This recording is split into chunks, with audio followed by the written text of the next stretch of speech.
Hello everybody, welcome back to NLC Division 2, Vibrant M-Test here. I'm just going to put our Bruiser on blast real quick. Yes, we've got an important best of 5 series, but I was in the break talking about one of my favoured bakeries to frequent around these parts, and our Bruiser had never heard of Greg's. Well, I haven't for sure, but now I have, so thanks, Vibrant. I'm honest, I'm gobsmacked that this is a thing, and I know that we're a Nordic League, so we're kind of all lumped in together, but it's just a state. It's iconic, and it upsets me deeply that people have not heard of this thing. But what upsets me much less deeply is that we're in a best of 5 series. We've just seen Fløng win the first game 1-0 over Lightside. Now we're gonna have to see if they can repeat that feat, or if we're gonna see what we saw last time we had a best of 5 series where the two teams were going blow for blow until the final game. M-Test, what did you make of that last game we watched? And this was, I thought that this first game for Lundqvist was like, could you mention how you think that Fløng is just kind of the all-around the better team? They have the better players, they have the flex picks, and I thought that when I saw these two comps that, okay, I mean, if Lundqvist's team fights better, they're probably gonna win. So this is like one of the best games of one of the best chances for them to actually take home the first dub and make kind of get momentum into the series. But then Fløng, it was so good for Lundqvist in the early game, right? And then Fløng just decided, okay, guys, I mean, enough chit-chatting, enough playing. We're just gonna team fight you now, and we're gonna just outplay you, basically. And now it makes me kind of worried. I don't know yet what side Lundqvist decides to choose. I assume it's a loser. They chose red side from what they chose red side. So that means that, because I thought that now if Wangstedt gets like the red side pick again, maybe this time is like, guys, I'm not gonna pick a tank anymore. I'm gonna pick a carry, and maybe then it's too hard for Lundqvist to like be able to deal with. Again, I thought this was like their best chance because this is a standard comp for both teams. Everyone knows what to play. We didn't really see any flex picks right yet so far. So it's gonna be spicy to see now with this red side if they just decide to put, maybe they put Svene on top side, maybe they put him the counter pick. He was actually playing well. I don't agree with item builds when he plays Sion, picks a hull breaker when you know that you're just gonna be team fighting anyways. Makes it kind of a useless item. But the ball is once again in Lundqvist's corner, and they need to make a decision now. Are we gonna change something? Are we gonna just go for the team fight again and just play better? Like what I want to know their plan. Well, this is going to be the big question, how they adapt, because they haven't been forced to adapt in a best of 5 series yet, because they won their first series 3-0. So adaptation not really required, because they could just win all the games. But now they're coming into this one in a losing position in a game where early game things were pretty decent for them. So whether they want to go back to the drawing board and think, maybe we just need to change a little thing here, a little thing there. Maybe it's not even a case of drafting differently. It's just going for builds differently. Because if the Sarn doesn't go Heartbreaker, but goes something a little bit more team orientated, then maybe that first team fight, which was pretty close but went the way of Fløng, goes in the other direction. And then we have a very different game. But we are on to the pick and ban. It's going to be the volley bear removed by Fløng once again, and you just can't allow Victor to have it. Yeah, you just can't. Volley seems to be so oppressive right now. You have so much early game control. You can make so many plays happen. We also see the Pike ban coming. I think we saw this in the first game as well, which I assume is just a kind of not a hidden pick from Rottenbenga, but I guess it's just something that he's really comfortable on. We also see the Lee Sin banned out, which is this happened in the first game as well. So not really adaptation yet from Lundqvist, but they did decide to go for the red side this game, which is an adaptation in itself. And you're just gonna have to see what they decide to do with it. Are they gonna counter pick mid? Are they gonna counter pick top? Maybe even support? Who knows? Well, they're gonna have to decide what they're gonna ban for the final removal. Is it gonna be the Jinx, which is something that we've seen lots of priority on? Of course, Sadie piloting that one last game to some success, but then there was a Malphite ulting him every fight, so it was kind of doing as much work as you possibly can. And we already saw that Zeri was a response. It's actually going to be the Zeri banned away. I'm a little bit questioning on that, because if Fløng just decided to go Jinx here, okay, the Viego. Okay, that just means that probably Goof has something in mind. I guess they first picked. I mean, Lucas obviously first picked Jinx the first game. I'm just gonna wonder if they're gonna just pick it again. I do feel like it's just strong. It was not really the Jinx pick last game that made them lost, obviously. But just curious to see now if Goofy has something else in his sleeves, which obviously he does. He played Ziggs, this guy. He played a lot of Jhin, as you mentioned. He plays the Yasuo as well if they want to really go ham. But honestly, just really solid pickup here, Jinx. You can't really go wrong with it. It's gonna be spicy now to see if they're gonna answer with the jungle pick or if they're gonna blind pick something else. The Aura is banned, so not gonna be that one. I mean, we could just see a Hecarim again, honestly. Yeah. It could just be the run back and going for those two champions that weren't really the issue, and it is just going to be the Hecarim instantly locked in. And we could see a pretty much repeat of what we saw from last game. Of course, the Zeri has been removed, so it will be on Fløng to decide if they want to go for something like the Jhin, which they're very comfortable on, if they want to try out some of the answers that we've seen proffered to the Jinx at the moment. You talk about, I mean, there's plenty of pickups that you can go for. The Aphelios is notably still up with the Fresh there, so that could be something to consider, whether you want to go Zarya or Khan even. Or I was worried that this might be the direction, because Guff is known for playing a bit of Veigar. Oh, you're saying that this is a flex? I think this is bot lane, yeah. Because I was gonna say that I don't agree with just blind picking Veigar. That makes absolutely no sense. But if it's a flex, I can respect it. Even though I know you don't, for sure. Looks like Fløng is just gonna be able to draft. They're just gonna go like they know their game plan. They don't have to change anything, right? Just go for the team fights. What better way to like make sure that Veigar can get a reset than a? I'm not gonna say disgusting, but almost the Veigar ulti just completely one-shots anyone you'd like, especially if it's Sadie. And just curious now to see, Lundqvist obviously gonna have to choose. Are they gonna respond with just a mid pick, maybe ban out two mids? The Victor, honestly, is really solid now. They have at least two threats in their team, which is not something. Veigar doesn't have two ultimates, right? He can't just one-shot both, not at least in the same second. Gonna be the Tryndamere ban again, though, which you mentioned that Errol actually maneuvers a lot. I'm not sure if Vangstead plays it as well, so maybe they're scared of that flex, but with the Ornn already locked in, obviously it's gonna go to the Vangstead in top. I think the lockdown from Lightside has to be Cassiopeia here, because otherwise you're giving the opportunity for Errol to be piloting that one. You might look a little bit light on AD in that regard, but at the end of the day, you've got the Viego, the priority's already been placed there, and the Akshan has been removed from Svene, who had a lot of good work and just making sure this Ornn isn't going to get shut down too hard in lane. Whether Lightside want to go for something like the Psalm once again, to go for that tank lane and just say, hey, that wasn't the issue last time around. I mean, the Sylas could also be a pickup, which it would be fairly nice for both these teams, and I think Fløng actually might consider it, but Cassiopeia is available for Errol, which, if I were Fløng, I would definitely be considering. However, how much they want to play it into something like the Hecarim is questionable. Yeah, I think it could be for sure a good pickup. Obviously, it scales a lot well. It's a possibility to go like a Gargoyle Cassiopeia now as well. I see a lot of people doing it. You get a bit tanky, but then the question just becomes again, can't just Lundqvist just stack MR then? Hecarim can just go like kind of full MR, and if Viego doesn't get insanely fed, then maybe they don't have to care as much. But I honestly, when I look at this, I see the Ornn blind pick as well. I see Elawi open as well. I know Svene wants to play this. I hope he does. He's currently hovering the Aatrox. Please don't disappoint me, Svene. Well, he does. As per usual. Nah, I'm kidding. I guess the Aatrox, honestly, I mean, it just makes a lot of sense. Once again, if they can get a reset off, it's like kind of reset city. Whoever can get reset first in this game, it's either Fløng or Lightside. They're probably gonna just win the team fight. It's excited now to see if they're gonna go for the Cassio or not. That's what Fløng decide to go for, and if they really want to put this Veigar mid, because they could look to shove him down into Errol's hands. The Bard. Okay, we're gonna see Rob Bengi picking up the Bard. Our producer's happy because he likes a good old Bard pick every now and again, and this is something that we have seen before from Fløng. I think we've seen it once or twice. It was Bard. It was certainly the champion that you can see in front of your eyes, and now we're going to get the revelation of, is this going to be going with a marksman, or is this going to be going alongside the Veigar if they want to lock themselves in a mid laner? And it's going to be the Aurelia as the option, so they wanted to get a little bit of AD in their composition. This is certainly one way of doing it. Yeah, no, for sure. This is I mean, I kind of like this adaptation, honestly. Just go full blown out. You go with the Aurelia. I assume it's just going to be Aurelia mid. They have so many flex picks right now, honestly. Could be, I mean, we're not going to see Aurelia bot, right? But it could be going mid. Could be just be going top as well. I do, in this game, though, with the Lulu lock-in as well, it's really on Fløng this game to actually snowball and make use of their picks, because while they have the Veigar, they have the Viego to get resets with. If Aurelia gets fed, it's going to be really hard for Lundqvist to play, but looking at Lundqvist once again, they just have a really solid teamfight comp. They have so many threats in their team. They have a bit of tankiness as well with Sven on the top, Victor in the jungle.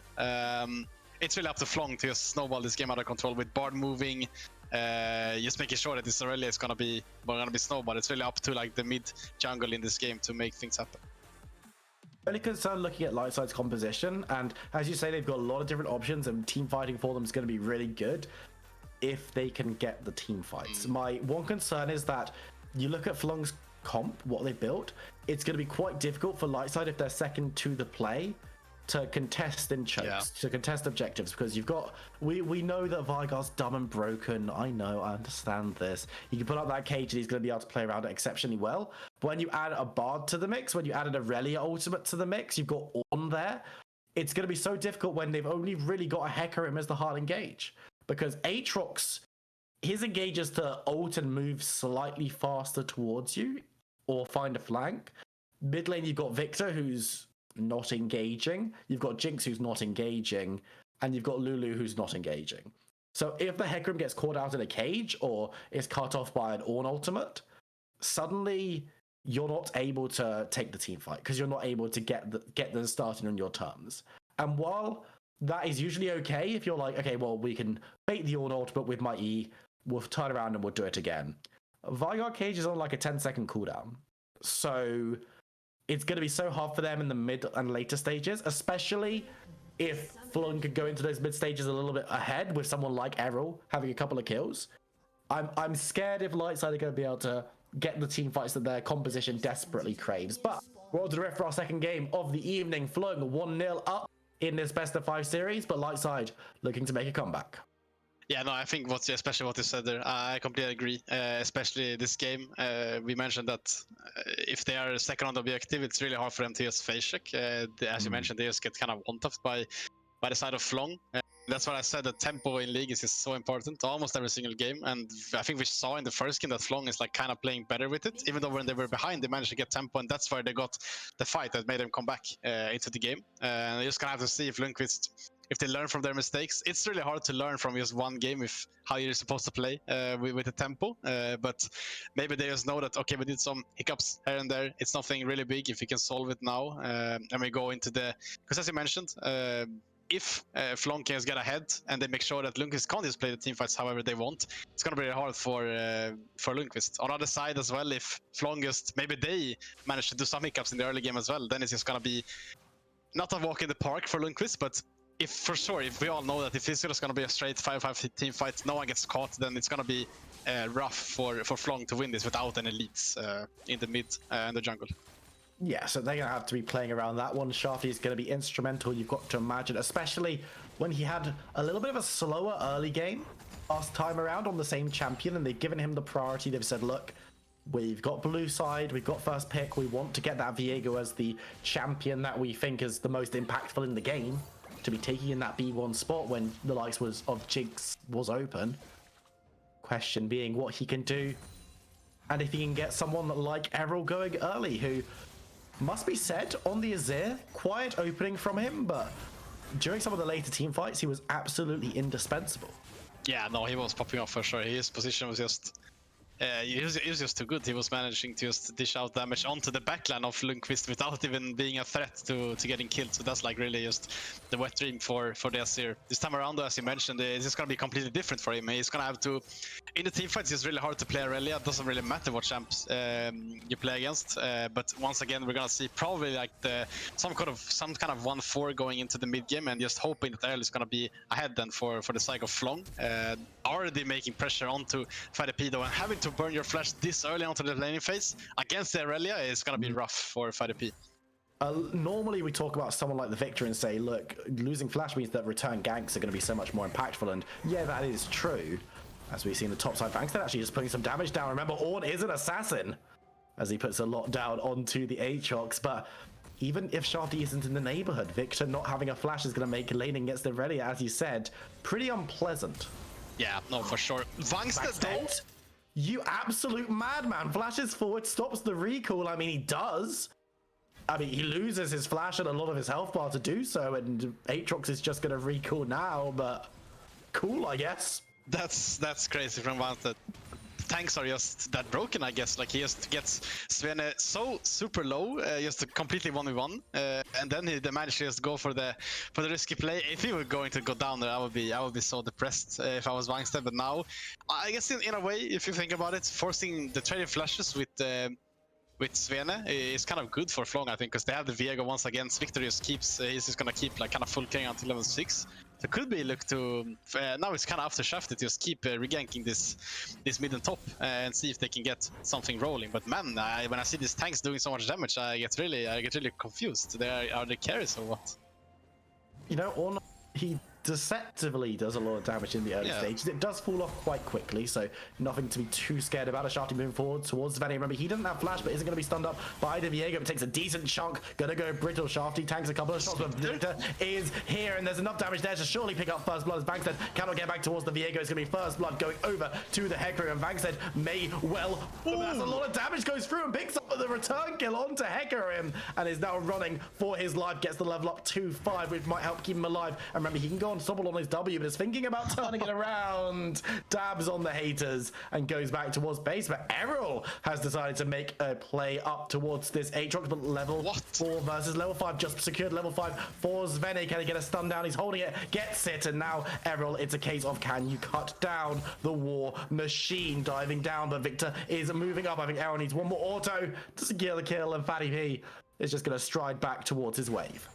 Crazy sequence there. I thought it was just gonna be kind of a good night for Fløng. Victor was there, managed to get the kill onto Shafty really early. If he gets the double kill as well onto Vankstead, he's just gonna snowball him out of control. But Vankstead once again just completely surprised me with how much damage Ornn does. And then Errol is just there with Aurelia, gets the kill onto Svenne as well. And this, I thought this was first. I thought Shafty would just flash onto Svenne and they would just kind of one-tap him. But Svenne obviously playing this kind of well. He is dodging the stun, and then I mean Victor just comes in and cleans up, but. Then once again, Vankstead just is complete. He's not just happy to die from this. He's just gonna kill Victor and get out of his life as well. Really crazy. And it's just surprising damage coming out from Yorn. We just talked about it, and then he's able to just wander off. Of course, get to the level 5 and the heal. Well. That is really nice. It doesn't. I don't think it saves his life. Well, actually, you know what? I think it probably does. Maybe. Looking at how low his health goes. Yeah. And then Errol, very nice from him once again, because he'd already moved up to make the play happen. And we don't see on the replay, but he just cuts down Svenne at the end to pick himself up a kill, which is going to be pretty unpleasant for Fatty P. No flash. Aurelia with a kill going into the laning phase. And actually, lane swap has taken place a little bit with the Ornn covering mid and Errol moving top towards this Aatrox, as Vankstead is just going to look towards level 6, getting the opportunity to become a more teamfight engaged focused member of Fløng. And hits level 6 as I say that. Yeah, no, for sure. I think it's a smart decision from Fløng. Not to swap maybe, but I think Errol was just there for the top fight basically when it was being pushed out, and I think Vankstead was basing regardless. So he just decided, hey, the mid wave is gonna come to me anyway, so I'm just gonna pick it up. Then we're gonna swap back. Now Fløng is just really comfortable in this spot. Like this Aatrox is super far behind against Vankstead. He's just gonna be able to win lanes super hard now. Same for Errol, who does not have his flash up now. Fatty P's flash is gonna come back up, but. Honestly, Errol, this is just what you want to see in the early game, right? He has 1 kill already. He's going to be able to get this push. And now Bard is on Rottebeng is also unleashed on the map. Goofy can just kind of clear this quite alone. He is not really being threatened to get dove. So now it's just going to be fighter actually. Errol's in a lot of trouble though. Rottebeng the same, but Shafty's going to move forward. That's the magical journey as they both take it out. As Shafty covers their retreat. That was close to being very bad. And Lightside going to be able to pick up some gold on the bot lane as well. So Fløng, they looked good in the very early stages, but the last couple of plays have looked good for Lightside. Yeah, no, for sure. This is what they have to. It is. This is what they have to do, right? You just have to kind of. Lulu knows already that she cannot match the Bard. He's too fast and too mobile on the map. I wonder if we're gonna see a diver actually onto Svenne. He's kind of scared of it. He has the ulti though. He's gonna be flash. He's gonna get his flash up soon though. Yeah, will he be able to survive? Gets the world ender up, but there's just no way as Vankstead able to tank up the tower. Shafty secures the kill. Yeah, and this is just complete disaster. Right? Imagine you're playing last game Vankstead was on the Malphite. If he dies like this, he doesn't really care. But now Svenne is actually like kind of on a carry, on a bruiser more like, and he just dies twice now. He's like Vankstead is actually almost doubling his CS as well, and this Aatrox is not gonna be happy this game around. We have the shining light onto the bot side. Goofy is actually getting really pressured because of Rottebeng moving around the map, which is what you have to do as Bard, right? But he's just enabled sided to actually get a free laning phase. He gets 2 plates to his name as well. Lundqvist gets the first Drake, so not too bad. We see now the teams are just kind of taking blow for blow, with Fløng obviously focusing on the top side while Lundqvist just focusing on the bot side, and we're just gonna have to see once again which role is more broken. Is it top or bot? I mean, the question also has to be, how broken is mid? Yeah. Because Errol, as we say, we were talking in the early stages of this game before any action had really taken place and saying, hey, the win condition for Fløng, they need to get stuff going early. They need to be proactive. They need to preferably get kills onto the Aurelia, but also onto the Vigar and Viego. Past getting kills onto the Vigar, with Guff being, he's just been on wave clear duty down in bot side, which is absolutely fine to open up the Bard. They've kind of been doing everything that we've asked for them. Fangstead picking up a kill maybe is a bit controversial, but past that, things looking good for them so far, do you think?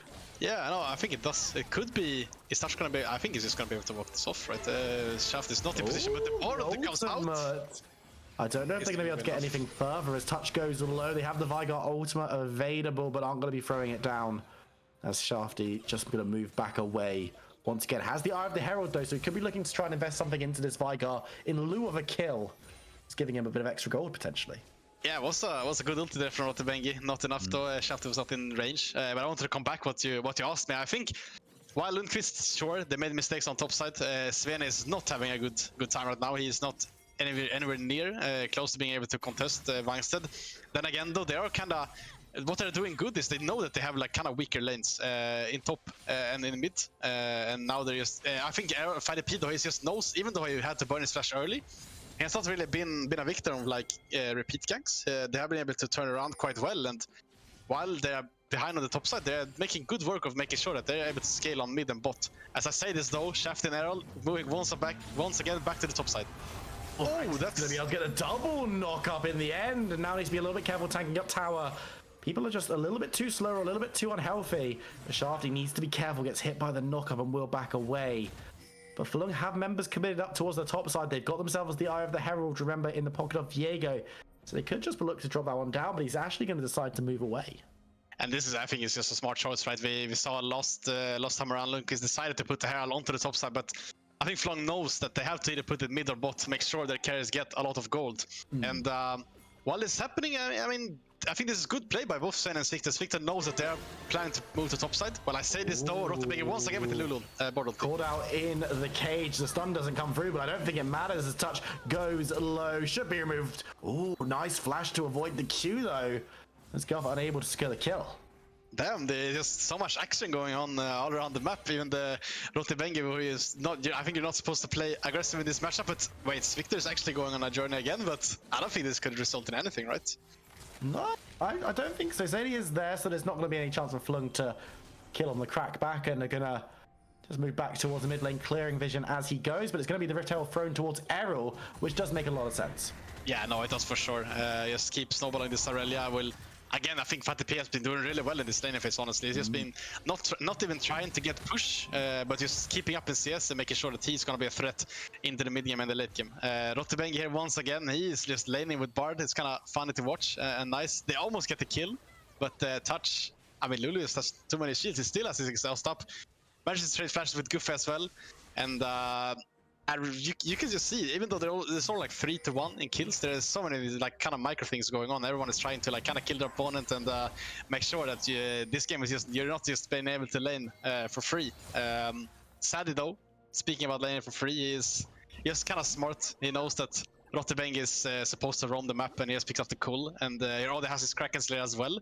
So he's looking really solid in this game. I'm gonna say that I like Fløng's proactivity in this game. They have been doing trying to do a lot of things, but has not really resulted in like a large goal lead yet. We're gonna have to see when they step up in the mid game if they can keep snowballing this Aurelia. But right now, I think it looks kind of solid for Lundqvist. Their carries have a lot of gold, they have a lot of farm, they have not died yet, and they're just having a great time. Now they decide to lane swap as well. Yeah, Vangsted having to flash away. Is Touch gonna be able to polymorph him and put a tiny bit of damage down, but this of course does mean that Svene is now going to be laning into a Vigar and a Bard, which with Shafty alongside could well spell disaster for the Aatrox. He'll actually do a lot of damage to the Bard. Will he be able to try to kill it? Yes, he will, and actually takes the journey out, gets stunned up by the cage and will be secured in the end. But that's a nice 1-for-1 trade when so many resources were put in. And Errol's going to have to teleport up towards the top side to try and get things going. Vangsted, of course, did go down off screen as Victor moving towards Victor just to keep him alive. But all things considered, positive play for Lightside once again. Yeah, no, for sure. I think it's just really crucial there that Sven is actually trades 1-for-1, even though he loses a lot of resources still on the bot side. This game, he's just being kind of a punching bag for Fløng. He's just had to try to survive as long as he can, while Lundqvist and on the Jinx and the Victor gets as much resources as possible. Fløng is going to get the Drake, obviously. This, I think we're going to go into the replay of this topside fight where Vangstead, they blew his flash early with the Hecarim, and then they just know that they just know that Fløng is on the bot side of the map, right? Vangstead is completely a loner. I think it's okay to burn your ulti and burn your life for actually to get this wave, to make sure that Lundqvist, they can't get the plates going at least. So giving that kill is actually not that bad. Errol, the ultimate's going to be burnt though, and now Paddy P's returning the damage in the bot side. Yeah. Tower falls, a Shaft needs to be a little bit careful, but Guff is there, it's 2v1, but I don't know if this Viego is healthy enough to continue this fight. Aatrox needs to be careful though, as here comes Victor, but it's going to be the reset down on to him, but Viego isn't able to jump away as Victor rides off into the distance with Paddy P alongside, and it's just going to be a 1-for-1 exchange. Such a crazy game. We see exactly when, like 1 minute ago, the Unleashed TPs were unleashed. As I mentioned, we see Paddy P both blowing his TP, Vangstead coming in hot as well. Just so much fighting going back and forth, and just the teams are trading blow for blow. While though this is happening, Errol is just kind of chilling in topside. He's gonna get this tower most likely, unless Sven decides to TP for it, but does not look like he want to invest in TP just yet. And it might be the first, not the first tower, I would say, as the bot tower already went down. But Errol could get the second one here, unless Victor has something to say about it. I think Victor does have something to say about it. He's going to be taking out this minion wave, just causing enough pressure, and Errol, low on mana, doesn't want to tangle with the Hecarim, who has got 3 kills, 75% of his team's kills so far. And hey, we wondered what the response was going to be when Viego was prioritized so heavily, and once again it was the Hecarim, and once again it's Victor having a pretty strong game. Yeah, no, for sure. He got a shot on there as well onto Shafty, and he's just been keeping up in tempo, keeping up in farm. And honestly, once again, I think your Lightside have been wavering the storm quite well this game. Sven has obviously been getting pressured a lot, but what has been happening, the other side of the Lundqvist has just been they've just been chilling. They've just been farming up. Side is gonna be able to pick up his second item really soon, I think, and we could look to see if we're gonna see a big fight. It's probably gonna be around this Drake in 3 minutes. For now, both teams, obviously, once again, they have to kind of play around Errol on this Aurelia, but he might be a victim to a gank here.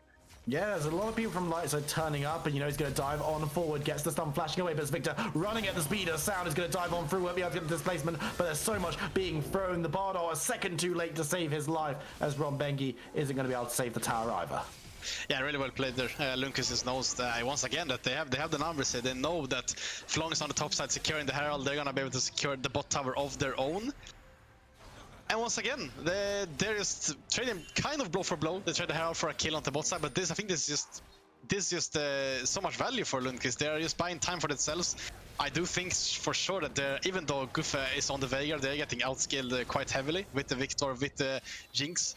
And by the looks of this, Errol, sure, he gained a lot of advantage early. They got a lot of stuff going around topside, but he did not get a lot of gold into his pockets. And I think he's going to be forced to kind of teamfight this game as well. And we're just gonna be able to. We're just gonna have to see if he can manage to. He has to find either fight a piece, Sadie, or touch in this next fight. And if he does, maybe he can make it work. But right now, it looks like just fight a piece, just chilling. While I say that, Sven does not get at his 1-4. He's just gonna go for the fight. And Vangsted's all alone, so he's going to be taken out short orders. Vene picking up his second of the game. Yeah, no, just good there, a good play there from Lundqvist. I think though this is just good adaptation as well from Fløng. They know that now they can secure the mid tower, so I'm not sure if that was too worth for them in the end. Losing this mid tower against the likes of Bard, the Ornn, the Aurelia, when you're playing stuff like Lulu, Jinx, Victor, that's kind of important to not do. So I would say, all in all, I think a good trade for Fløng. But we see now, 80 minutes into the game, the goal is quite dead even. And once again, I'm just favoring Lundqvist for this. They have the scaling, they have the teamfight comp. They only have 1 Drake a piece. But in 1 minute, we're going to see the second Drake spawn. And I'm just curious if Lundqvist is going to decide to contest it, or if they're just going to go for a crossmap and try to get something going on top side again. It is Hextech Soul for those you keeping track. So going to be giving a decent amount for each dragon that can be secured. And then, of course, the Soul is bananas. But it's going to be Svene on the top side, trying to crack open this tower a little bit more. Maybe not going to be able to secure it with Vangstead moving up towards him, but making it easy as possible, potentially, to get their crossbar play, as you mentioned, if they don't want to contest the dragon, half health in the top lane tower before the play starts.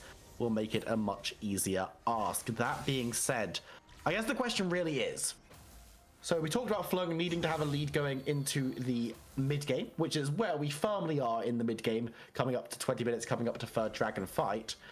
They haven't really found themselves a lead, but they've kept themselves on parity. Do we think that's enough for them to still be competitive or have an advantage in this game?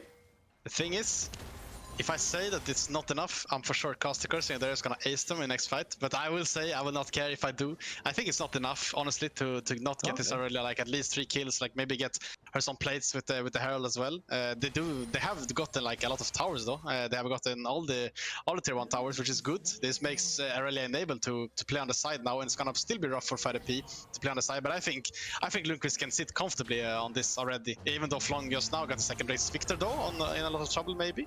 I think he should be okay if he can get towards that blast cone. Isn't going to be knocked up by Vangstead and actually sends himself over into the river, so that will be absolutely fine for him. But on the bot side, Errol is being given a bit of support. Romengi, Shafty, Rift Herald all here. And it's just 2 members, but 3 members now turning up. Lightside want to keep this tower up as long as possible. And I think they're going to be able to secure its safety. Sadly slowed up. But that tower is just a strong breeze away from blowing over. Yeah, if Errol can get his hands on that somehow, there's just a lot of local gold going on into his pockets. Honestly, I'm still a bit worried for Fløng. The only like real lead they have is on the top side. Vangstead 50 CS ahead, but he's on the Oren, right? He's not building hull breakers, so I like to see that. Obviously, you're not gonna do that on Oren, but he's just gonna be so tanky in this team fight. But I'm still wondering if it's gonna be enough. I talked so much this game about how Fatty and Sadie have just been able to kind of freeform. Sadie's actually like, he has 250 CS in 21 minutes. That's actually bonkers. That has to be some sort of record, at least in this division. I think that is absolutely crazy. And when I say that, he is really snowballed. I will give him some some criticism though, because last game he was really fed on the Jinx as well. And then in one fight where Fløng had the tempo on the Drake, he flashed in at like a crucial timing, was not correct one. He got shut down, and after that Fløng was just kind of in the driver's seat of the game. I want to see him this game just play it really slow. Just make sure that you know where all the flankers are, the Aurelia, the Viego. Just flash the Ornn ulti, and then you're good to go. Just kill the first target. I don't want to see him do something really flashy unless it's like for sure guaranteed. He just has to play really and be kind of the rock for his team in this team fight. So just make sure he can hit whatever target is closest to him. And avoiding the CC this time around is going to be much easier than when you have a Malphite on the other team. But he's got to be a little bit careful because he's taking some damage up on the top side from Vangstead. Robengi is there, but he's going to be able to do a lot of damage on the retreat. And Errol just going to cut down that tower on the bot side, so getting some Logan gold onto the Aurelia. But the World Ender has been popped, and Svene should be able to fly away. But the Aurelia maybe needs to get a little bit more going before we can say in earnest the pick has worked. Robengi being caught out by his Victor, but members of Fløng are around the tower falls though, which makes Sadie excited, moving towards the Vangstead, but a nice ornament from Bard might be enough to disengage, but Vangstead is going to flee, so he's not going to be able to get the Ornn to crack back, and now Victor in a little bit of trouble, goes low, but Sadie gets the first kill of the fight on to the Ornn, and now Svene holding the line as the buckets fly down. Nice re-engage coming from Shafty, although he's going to fall immediately, and now Sadie should be able to clean up. Guff goes low, Robengi goes through, but is zapped up by the Cork, looking towards touch. There's a lot of damage, but not enough for the kill. Guff Ashley will be able to secure it, but Fatty P chases him down to secure the ace for Lightside. They take the first real team fight and move towards the Baron. I was keep telling you how Sadius has to play this fight really safe. He did that in this fight. He almost got caught by the Veigar cage, so he couldn't really dodge the Ornn ultimate, but he had the cleanse, he had the flash, he was flashed out. Make sure to just hit the target that he could. Shafty going for the kill. If he was managing to get that reset onto Jinx, they maybe were going to be able to win the fight, but I want to say that Vangstead is now TPC'd again. I'm not sure if he's going to be able to contest this at all. You don't think he will be able to, and it's actually going to have to just wander back, but Lightside have Baron on all 5 members. What are they going to be able to achieve from this? We'll have to find out, but let's have another look at this fight. Yeah, no, Vangstead he's just way too low in this beginning of this fight. Sadie's just been able to get, he's gonna be able to get one free reset onto this Ornn with his ultimate. It was a really clean one actually. If he doesn't get this, it might be harder, because actually Thrall got so much done this fight almost. He hit the triple stun, he hit the ultimate as well, but couldn't really dish out the damage. As I mentioned, it's so hard to play Aurelia in these fights. You have to maneuver so much. Lula has so many shields. If she gets one reset, it's just impossible to catch her. And Shafty not quite able to get the reset there once again. And Sadie just cleans up really really good fight there from Lundqvist. And as I mentioned, it's way easier for them to play the fights actually. And well, if they just play front to back, it's really hard for Fløng to kill them when they're not that far ahead. And now with the national day, might be another fight. Immediately, Vangsted off to the side, but it's just a little bit of poke initially. Lightside looking the better of the two. As we see, Dragon's up in 30 seconds time. Svenne going to take a lot of damage though. A decent amount of poke, and actually it's going to be deleted. It's going to be Ron Beggy with the kill credit, but that was all the work of Vigar. Saddy's going to get knocked down now. Shardy finds his way on top of him, and Saddy goes low, but is able to dance away and survives. Everyone's looking for the flag. Oh, can they find their way onto Jinx? Yes, they can, and the rest of the team has already melted through. Vigar with the damage, and it's going to be Fløng who take the immediate return fight. Rip Baron away from 4 members of Lightside, and with Dragon up in 5 seconds, I think they're setting themselves up for Soul Point. And that is a classic, right? You get Nash, you ace it, the enemy team, you're feeling so confident. Svenne there has been under a lot of pressure in this game, and he just thinks there that now we're ahead, guys. We're supposed to just play super aggressive, but we mentioned before the game started that if Fløng ever gets a reset onto someone, then Vegos is going to be able to take over the fight. And there we see Saddy without flash as well. It's so hard to play into Errol and Isarelia. And I mean, the fight just started out as a horror. So when he gets one shot and then the fight is just kind of over from there. It's kind of crazy. I would love to see Lundqvist be a bit more patient there, but Svenne, as you see, he's just ready to fight, but his team was not, sadly. And Saddy stepping so far forward. Yes, he's got Lulu alongside, but this is very, very dangerous positioning, and a really nice ultimate from Vangsted and Sharp. Yeah. You can see immediately his BDI, he's like, I've got one target. Doesn't manage to get the kill himself though. But on the backside, it's all about Vigar putting in so much work and takes out 2. So even if Errol hadn't have killed the Jinx, it would have been a 1 fight for Fløng. And then they could just move forward and grab themselves the 3rd dragon for themselves, 4th of the game overall. But it sets them up for Soul Point in 5 minutes time. And as we mentioned, Victor is now the only member of the Lightside team to be holding onto that Baron buff. Yeah, and I think they're not going to be able to use this time around. They already lost so much tempo with his Nash. They're going to be able to clear out his waves. Obviously, Fløng is not going to be able to do something either, but they already got the fight. They got the 3rd Drake. They now have the Soul Point, as you mentioned. And I think in this time around, it's just important for Lundqvist to take a deep breath, honestly, because you just got Nash. You thought you were gonna win the game in the next 3 minutes, but you didn't. You messed up. You got caught. You lost the fight, and now they still have the far better team fight in this game. If Saddy can have his flash up, they for sure are there. They should be able to win the fight, and it's just now about don't stress it up. They did that the last game. They were just trying to do way too much when they got stressed, and now they just have to kind of take a breather, realize, okay, guys, we're probably gonna have to play for Nash again. And if they get the Nash once again, they're probably gonna be able to end the game. But this is just important in the best of 5 as well, to just make sure that whatever your plan is, it's probably gonna go out the window at some point, and things are gonna happen. You're gonna make mistakes. No one is perfect, right? And just being able to like deal with that adversity and keep have the solid game plan and play around it is just really important. We're gonna have Baron up in 2 minutes time. I think that will probably be the next real point of contest.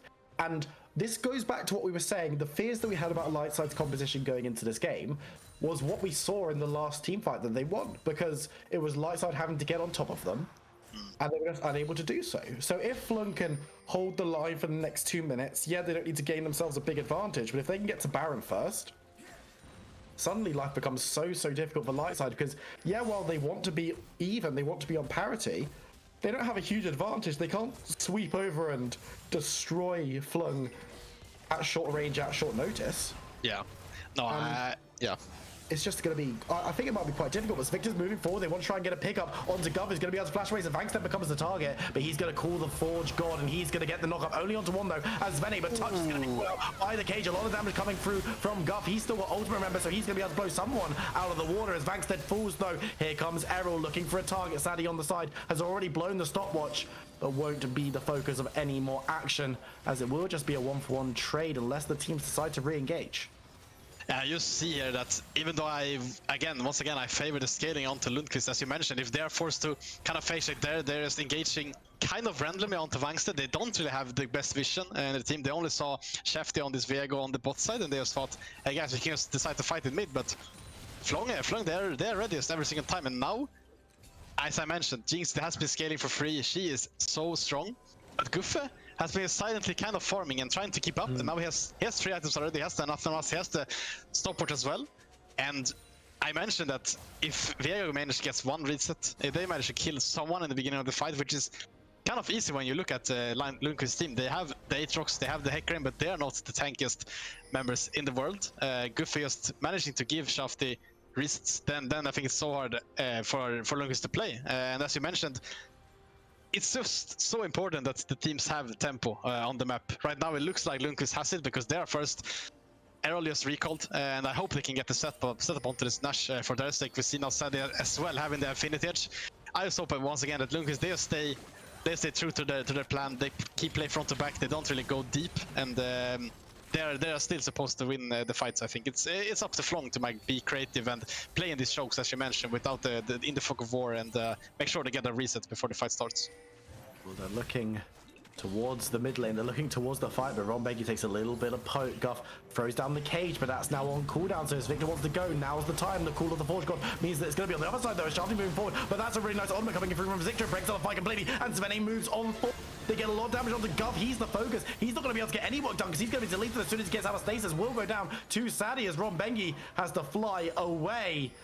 Excellent pickup for Lightside as they're going to move towards the Dragon. This will set them up for their second if they can secure it. It's a 4v5, but with no Vigar in the mix. This could be problematic, but driving forward, Viego is going to be kept away from it, and it's going to be secured by Sadie. And I think, you know what? Viego might fall here as well. That's a massive pickup for Lightside as Fanny P secures that one, because now they can move towards the Baron.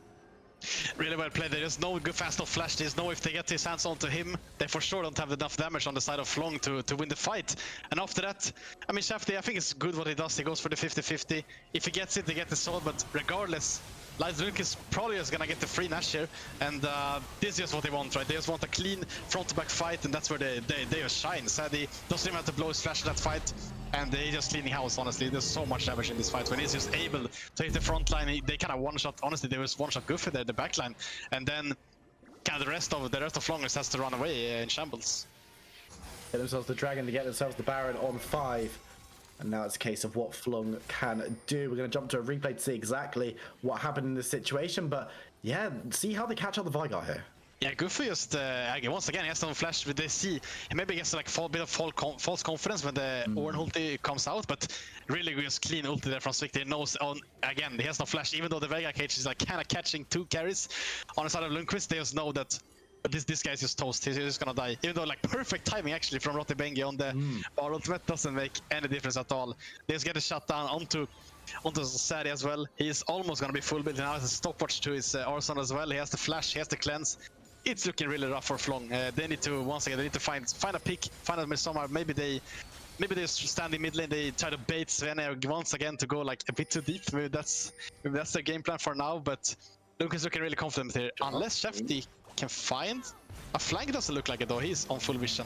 Oh, we got the call of the Forge God though. They called out a couple of members, and it's just going to be the Hecarim going down. The ultimate from Vigar securing that one. Vagstead going to take some return damage, but on the side, Svenne is going to be the next focus as the Aatrox throws down the wall, and the Shafty is there with Errol, but there needs to be careful because Vagstead is getting blown to pieces by Sadie. Gets a nice double knock. Guff is there, but no damage onto Sadie means that he's going to be able to get a reset from the first kill in the fight. But Errol's on the back line. Can he get enough damage onto Sadie? No, he can't. As Victor puts down the slow, the stun doesn't over, so they're going to turn trade, and Sadie isn't going to be able to get away. Shafty throws it down as Jinx's soul is stolen. That's the ace going over to Fløng, and Baron, this game is cursed. Yeah, you just when you have the Nash, you get this insane false confidence. You feel like you're the biggest guy in the world. You feel like you're invincible. Now this time around, this Victor actually managed to get caught. This is like the only place where they cannot really fight. In the choke where Veigar just really shines. They have their rally as well. Vincent just hits. He has to be able to hit multiple members with his ultimate, and even though he goes down, it's just kind of a free fight for Fløng. This is just what Lundqvist can't do. Are they gonna go for the end actually? I don't know. They've got Victor up, but they've caught him out. There's a decent amount of stuns there, but he will be able to charge away from the cage, and I don't think they're going to be able to secure themselves anything further in the base. They grab themselves one inhibitor, and then they take the Hex Gates out. But they're still happy about that, right? Fløng somehow managed to find these fights, even though they have no business in winning them. Of course, now Goofy, he has the Sonias. He had to blow his flash in that fight, I believe, but just still dishing out so much damage, able to like honestly one-tap anyone in the side of Lundqvist. And I saw this is just the worrying trend right, for Lundqvist. We saw them in the first game.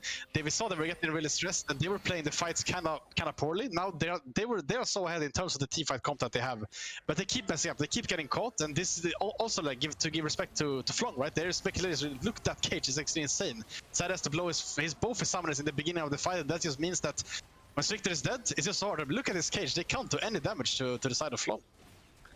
And it's the fact that the Veigar cage alongside the Bard Ultimate, third cage of the fight, by the way, right? If we could have a look at those numbers, that'd be great.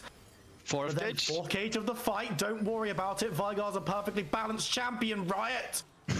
But look, it's just a case of you've got Bard Ultimate, you've got the Veigar cage that you can throw down multiple times in a fight. You can't fight them in choke points because Fløng just have so much control. And yeah, you might have Baron, but now it's being thrown away. Victor is looking for something.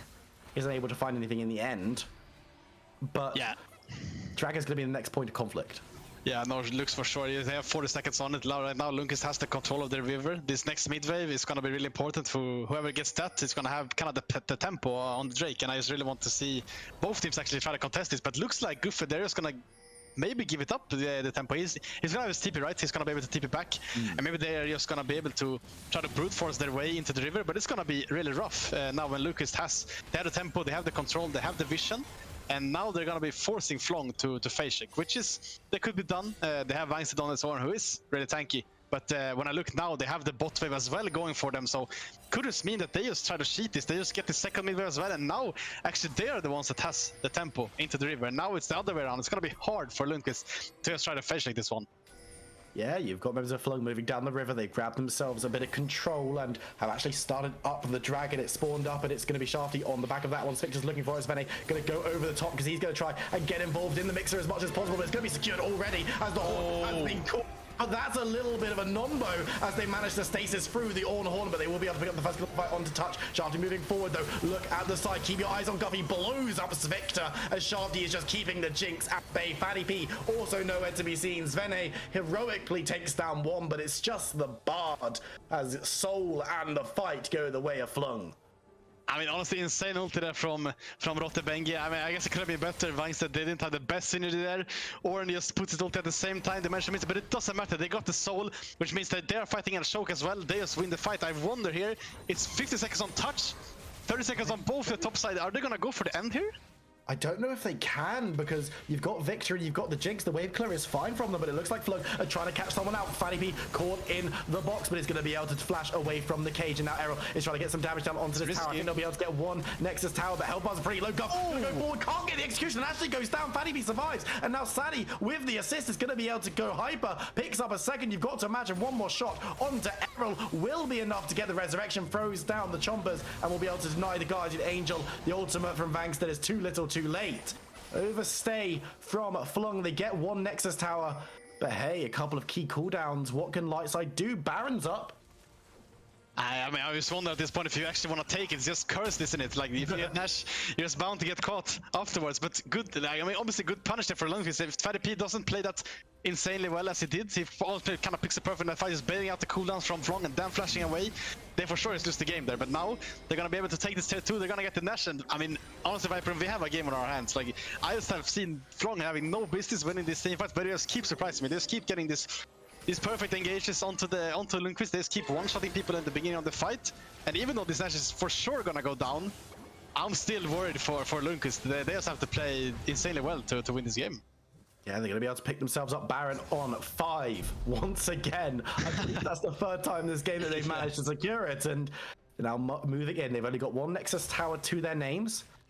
But the inhibitor mid lane will be up in reasonably short order, you've got to imagine, meaning they'll be a little bit easier to defend. Members of Fløng are up. Remember, each time the Baron has been secured, Lightside have been immediately aced off the back of it. So hopefully for them, they'll be able to hold on to this one a little bit further, but I don't know if this one's going to be able to be used too proactively. Do you think it can be used in that regard, or do you think it's just stabilizing before Elder? So I think that they know that, once again, Guffey and Rottebengi, they don't have the fletchers up, right? This could be like a weak area to contest. I would like to see still Lundqvist realize that they are supposed to win these fights. If they play on lanes with the waves, they are not supposed to be able to lose. And they should be able to control, at least get at least get one inhibitor before the Elder Drake and get the control sort of that way. But I wouldn't be surprised as well if they are just playing, by the looks of it, they're playing really nervous right now as well. They're just scared to lose this game. They know if they manage to lose this with the team fight comp that they have against Fløng, who once again they have like a kind of a split push comp with their Aurelia, but they're just winning almost every single fight.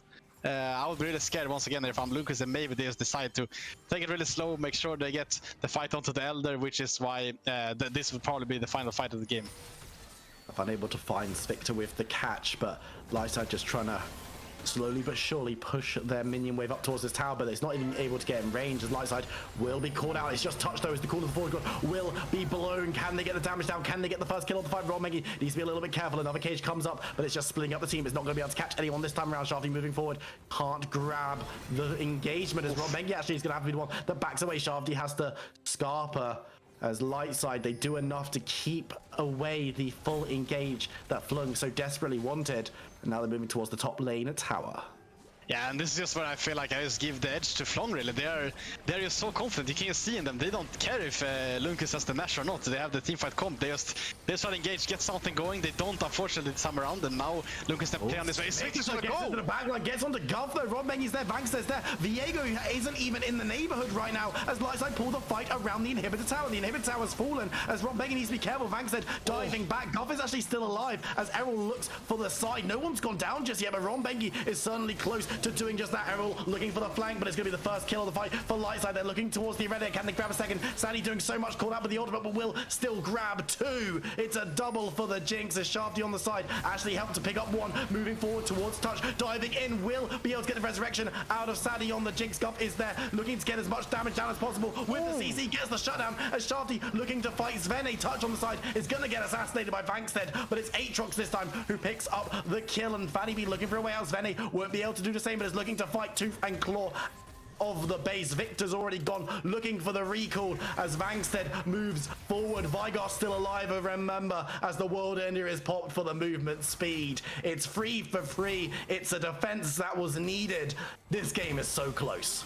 A crazy fight from Fløng. Honestly, I thought the game was just gonna be over there when Rottenbengi got caught. They also managed to get the fight onto Errol, but then somehow they just managed to get the Jinx GA really fast. Then Goofy actually just keep clutching. His Q flashed away in his animation and Sadie goes down without Jinx. They for sure cannot end the game.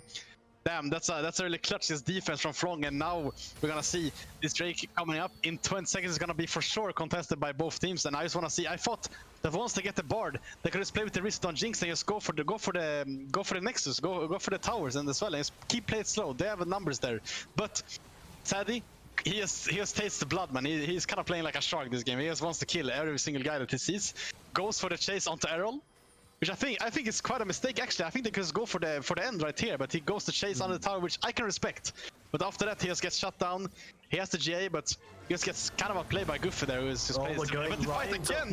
Vangsted can't find anyone to call as a Forge God though, and Viego's not there. He's playing for the Elder already. As members of Fløng need to be careful. It'll be a 4v5 if they take the fight, and this Dragon is not going down fast enough. Shafty has to get there, but it might be too little too late as he's moving towards Guff. Takes so much damage. Would he be able to stay alive? He's still standing. He goes golden as Ronbengi is going to be the first real victim. As they dive onto the Vigar, they will be able to kill him, and now Errol is diving on through. So much damage come through from Shafty though. He'll pick up the first of the resets, and now can he find another? Can he find a second? He can't get onto Fanny B. Looking for it, but he goes low, goes down. But there, Vangsted is going to be the last one standing. Errol is doing all he can, scrapping, diving, can't get onto Sadie. It's going to be 4 for Lightside as Vangsted gets away as they make a beeline towards the base of Fløng.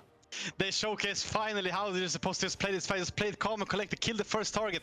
Fløng, they have to go in onto them and try to one-shot them. I wonder, I just have to believe this has to just be the end, no? Vangsted just tries his best to clear the wave and actually does so, but look, there's another wave coming in on the top side. I think they're gonna be able to kill Vangsted.